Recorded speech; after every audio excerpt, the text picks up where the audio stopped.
بہاول نگر میں ڈکیتیوں کی وارداتیں شروع۔ عید قرباں قریب آتے ہی ڈاکوؤں نے بھی لنگوٹ کس لیا ہے۔ بہاول نگر شہر کے بارونق ترین ایریا تھانہ سٹی بی ڈویژن کے حدود بہاولی چوک پر شاہین موبائل اینڈ ایزی پیسہ دکان میں دن دہاڑے ڈکیتی کی واردات ہوئی ہے۔ ڈاکوؤں نے گن پوائنٹ پر کسٹمرز اور دکاندار کو یرغمال بنا لیا۔ کسٹمرز اور دکاندار کو زد و کوب بھی کرتے رہے۔ واقعے کی C C T V footage S M news نے حاصل کر لی ہے۔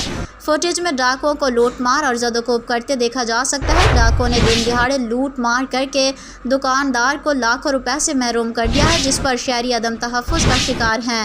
اس سلسلے میں کسٹمرز اور عینی شاہدین سے ہماری بات ہوئی تو انہوں نے بتایا کہ موٹر سائیکل پر سوار 3 ڈاکو شاہین موبائل اینڈ ایزی پیسہ دکان پر آئے۔ تینوں ڈاکوؤں نے ماسک پہن رکھے تھے اور تینوں کے پاس اسلحہ بھی تھا۔ ڈاکوؤں نے دکان میں داخل ہوتے ہی اسلحے کے زور پر ہمیں یرغمال بناتے ہوئے زد و کوب کیا۔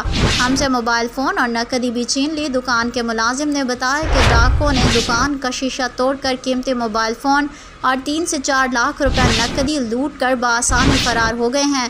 شہریوں نے تشویش کا اظہار کرتے ہوئے ڈی پی او سید علی رضا شاہ سے نوٹس کا مطالبہ کیا ہے۔